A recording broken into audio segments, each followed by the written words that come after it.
Listen carefully. The loudest noise in your life isn't outside. It's the voice in your head that never shuts up. This story isn't about a man breaking down. It's about what happens when your mind finally says enough. Listen, just for a second. Can you hear it? Not the traffic outside your window, not the hum of your refrigerator. I'm talking about the noise inside, that low-level buzz that never really goes away. It's the sound of the email you didn't answer yet. It's the worry about next month's rent. It's the replay of an argument you had 5 years ago. We live in the loudest time in human history, and I don't mean decibels, I mean mental noise. We are drowning in information, but we are starving for wisdom. We are connected to everyone, but we've never felt more disconnected from ourselves. I want to tell you a story about a man who had to lose his mind to finally find it. His name was Elias Vance, and if you met Elias 6 months ago, you wouldn't have noticed him. He was just another suit on the commuter train into downtown Chicago. He was 34 years old, a mid-level project manager for a logistics company that moved things from point A to point B faster than anyone else. Elias was good at his job. In fact, he was too good. He was the guy who always said yes, the guy who answered texts at 11:30 p.m., the guy who kept 20 different mental tabs open at all times. He wore his stress like a badge of honor. In America, we have this weird obsession with being busy. If you ask someone how they are and they say, "Oh man, I'm just slammed, crazy busy," we nod with respect, like they're winning something. But Elias wasn't winning, he was eroding. It started subtly. He'd wake up at 4 a.m., his heart already hammering against his ribs, his mind instantly scanning for potential disasters. The coffee didn't taste good anymore. It just felt like necessary fuel, like putting gasoline in a car with a checkered engine light on. He stopped hearing the music he used to love. He'd play it in the car, but he wasn't listening. He was just waiting for the next red light, the next meeting, the next crisis. His mind had become a hoarder's house. Every worry, every regret, every future anxiety was stacked up from floor to ceiling. There was no room left to just breathe. The breaking point didn't happen with a bang. It happened on a Tuesday, a rainy, miserable Chicago Tuesday. Elias was in a glass-walled conference room. His boss, a man whose neck veins popped when he talked about quarterly targets, was yelling about a delayed shipment from overseas. Elias was staring at a PowerPoint presentation filled with aggressive red arrows pointing upwards. Suddenly, the sound dropped out. His boss's mouth was moving, but Elias couldn't hear the words. All he could hear was a high-pitched whine in his own ears, like a kettle boiling over. The fluorescent lights above him felt unbelievably bright, burning into his retinas. The walls of the room felt like they were closing in, inch by inch. His chest tightened. He couldn't get a full breath. It felt like an invisible elephant was sitting on his sternum. He stood up. His chair scraped loudly against the floor, breaking the silence. Everyone stopped and looked at him. "Elias, you have something to add?" his boss demanded. Elias looked at him. He looked at the red arrows on the screen. He opened his mouth, but nothing came out.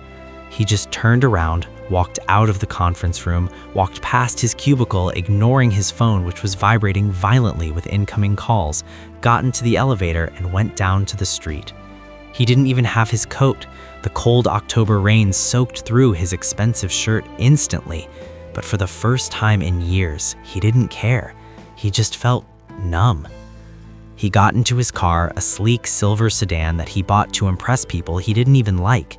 He started the engine. The GPS automatically lit up, asking if he wanted to go to his next client meeting. He turned the GPS off.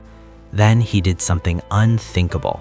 He took his smartphone, that rectangular leash that had controlled his life for a decade, and threw it into the glove compartment. He slammed it shut. He didn't know where he was going. He just knew he had to drive away from the noise. He had to find a place where the signal couldn't reach him.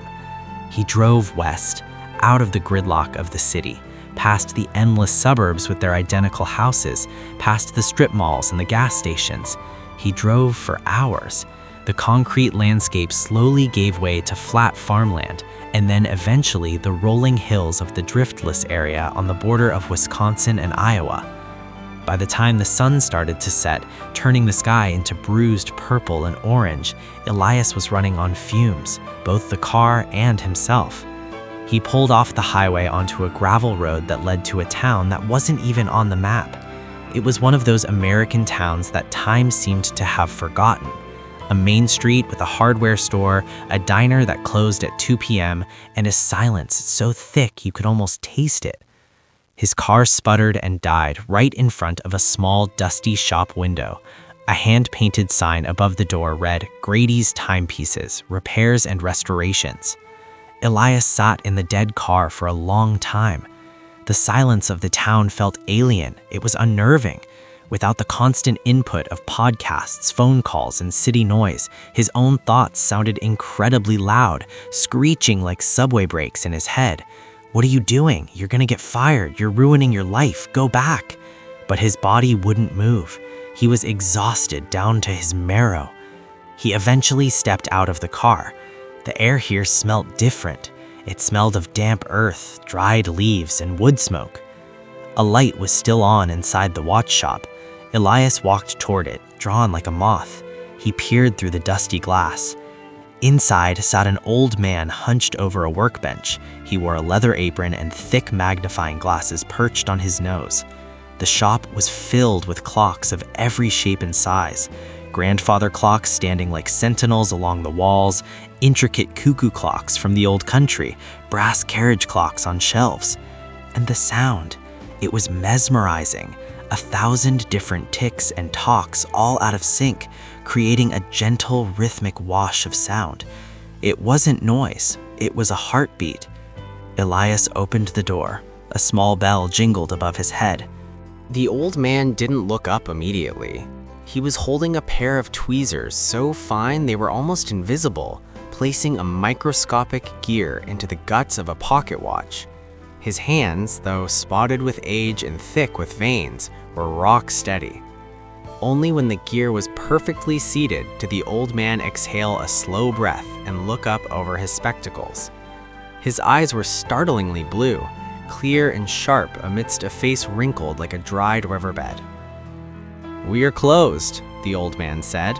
His voice was gravelly, like tires on a dirt road. "My car died," Elias said. His own voice sounded foreign to him, weak and shaky. I don't know where I am." The old man, Grady, looked at Elias. He didn't just look at his clothes or his face. He seemed to look right through the expensive, soggy shirt, right into the chaotic mess of Elias's soul. "You look like a man running from a fire," Grady said calmly. "Something like that," Elias managed to whisper. He felt a sudden, overwhelming urge to cry. He hadn't cried since he was 10 years old. It felt terrifying. Grady didn't offer pity. He didn't ask for details. He just nodded toward a worn wooden stool in the corner. "Sit down before you fall down. I got coffee. It's old, but it's hot." Elias sat. He watched Grady pour thick black coffee from a thermos into a tin mug. "You're from the city," Grady stated, handing him the mug. It wasn't a question. "Chicago." "Loud place," Grady said, turning back to his workbench. "Too many signals crossing wires. Folks up there forget how to listen." Elias wrapped his frozen hands around the warm mug. The ticking clocks filled the silence between them. Tick-tock, tick-tock. It was strangely comforting. It was the sound of time passing, but not rushing. "I can't shut it off," Elias suddenly blurted out. The confession hung in the air. "My brain, it just keeps going, even when I sleep. It's like a browser with a million tabs open and music playing from somewhere, and I can't find the stop button. I think I'm going crazy." Grady didn't stop working. He picked up a tiny, delicate spring with his tweezers. "You know what the #1 reason is for a good watch to stop working?" Grady asked softly. Elias shook his head. "Broken mainspring?" "Dust," Grady said. "Just plain old dust." You see, these gears inside here, he gestured to the open pocket watch, they are incredibly precise. They are designed to work together in perfect harmony. But if you let the casing get cracked, if you let the outside world in, tiny specks of dirt and grit get between the teeth of the gears. At first, the watch just runs a little slow, you hardly notice. But then the grit builds up, the friction gets too high, the gears start grinding against each other instead of meshing, and eventually, the whole thing just seizes up. It stops. Grady turned on his stool to face Elias completely. Your mind is that watch, son. It's a miraculous piece of machinery designed for focus, for clarity, for creation. But you've let the casing crack.